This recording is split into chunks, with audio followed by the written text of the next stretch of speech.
Good morning, Sitaram Namaste. Continue the Panchatantra tales. This is the Barber and the Buddhist monks. A long time ago in the city of Pataliputra lived a merchant. Though he had once been a wealthy man, he had gradually lost all his fortune. This merchant became very depressed. Day and night he grieving over his fallen state. One day, as he lay in his bed, he thought of his condition. It is useless to live, he thought to himself. I shall starve myself to death. It's better to die than live in such humiliating conditions. So thinking, the merchant dozed off to sleep. He then had a strange dream that night. In his dream, he saw a monk who said to him, "Why do you grieve so much? I am wealth which your forefathers have accumulated. I shall come to you tomorrow in the same form. Strike me on the head with a big stick, and I shall turn into gold. Therefore I shall stay in your house in the form of your wealth, and you shall never know poverty again."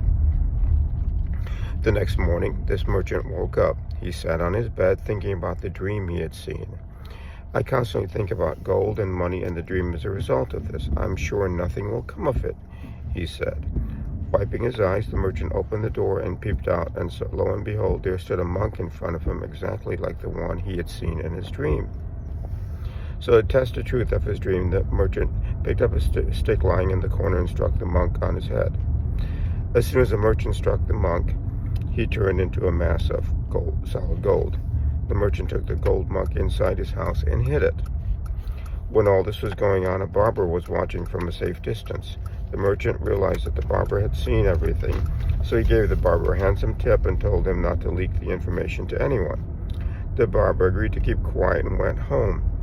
At home, he sat, wondering at what he had seen. It was a good and easy way to acquire gold. Just strike it on the head of a monk, and he turned into gold. What a wonderful way of getting rich. And why strike on the head of one monk only? Call as many monks as you can, hit them on the head, and get as much gold as you want. Thus thinking, the barber visited a monastery. He bowed low and prayed aloud. Then he approached the head of the monastery and requested him to come to his house for lunch.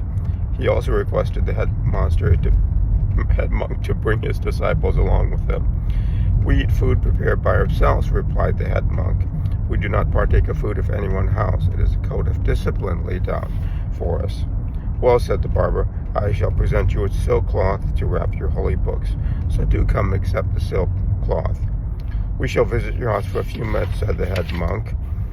The happy barber went home. He kept some sticks ready to club the monks. When the monks came in his house, he struck them hard on their heads. Some fell down unconscious, some died, and some were seriously injured.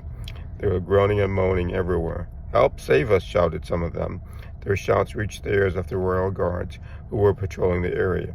They ran to the rescue of the monks, who told them about the strange behavior of the barber. The barber was immediately arrested and produced before the judge. "What is the meaning of this?" the judge asked. "You invite the monks to your house and then struck them on their head. Have you anything to say in your defense?" The confused barber then related the story of the merchant and the monk. The merchant was summoned to the court. "Have you killed a Buddhist monk?" the judge asked the merchant. "This charge is levied against you by the barber." The merchant then told the judge about his dream. "Hang this cruel and foolish barber," said the judge, and thus their orders was carried out, and the barber was hanged. Moral: never act rashly and without thought. Sitaram Namaste.